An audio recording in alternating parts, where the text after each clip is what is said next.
கிறிஸ்துவின் நாமத்தினாலே இந்த பகுதி மக்களை நாங்கள் வாழ்த்துகிறோம். பிரியமானவர்களே, இயேசு கிறிஸ்து வேதம் சொல்லுகிறது, வருத்தப்பட்டு பாரம் சுமப்பவர்களே நீங்கள் எல்லாரும் இடத்துல வாருங்கள், நான் உங்களுக்கு இளைப்பாறுதல் தருவேன் சொல்லி என் ஆண்டவராகிய இயேசு கிறிஸ்து இந்த வார்த்தையை சொன்னார். பிரியமானவர்களே, இன்றைக்கு எல்லாரும் குடும்பங்களிலும் வசதி வாய்ப்பு இருந்தாலும் சரி, வசதி வாய்ப்பு இல்லைனாலும் சரி, அநேக குடும்பங்களில் பலவிதமான பாரங்கள் உண்டு, பலவிதமான போராட்டங்கள் உண்டு, பிரச்சனைகள் உண்டு. பாருங்க, ஒரு அம்மா, ஒரு வயசான அம்மா கிராமத்துக்கு வெளியில நின்று கொண்டிருந்தாங்க. ஒரு தலைமையில பெரிய ஒரு சுமையை தூக்கி கொண்டு அவங்க நடந்து வந்து கொண்டிருந்தாங்க. அந்த கிராமத்துக்கு போனா கிட்டத்தட்ட ஒரு 10 கிலோமீட்டராவது உள்ள போகணும்.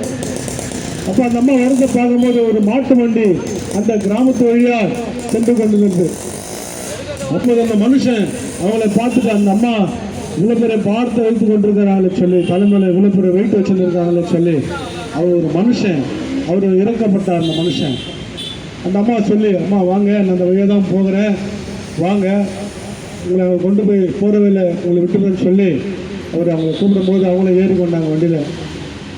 அந்த வண்டி வந்து போய் கொண்டு இருக்கும்போது அந்த இடம் வந்து அந்த அம்மா திரும்பி பார்த்து இந்த இடம் வந்துன்னு சொல்லி அவர் சொல்லான்னு சொல்லி அவர் திரும்பி பார்க்கும்போது அந்த அம்மா அமர்ந்து கொண்டு தான் இருக்கிறாங்க. ஆனால் அந்த பாரத்தை அந்த வண்டி மேலே வைக்கல, அவங்க தலைமையிலே சுமந்து கொண்டு இருந்தாங்க.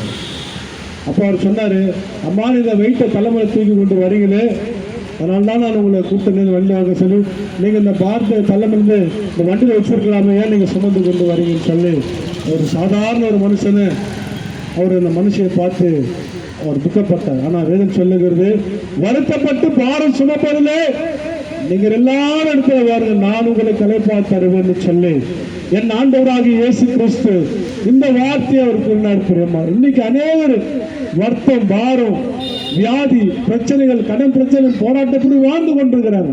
அதில் ஒரு சிலவற்ற ஒரு வியாதிக்காக மட்டும் நான் சொல்ல விரும்புகிறேன். பிரியமானவர்களே, ஒரு அம்மா பார்த்தீங்கன்னா 12 வருஷம் குதிரைப்போக்கினால அவங்க பாதிக்கப்பட்டு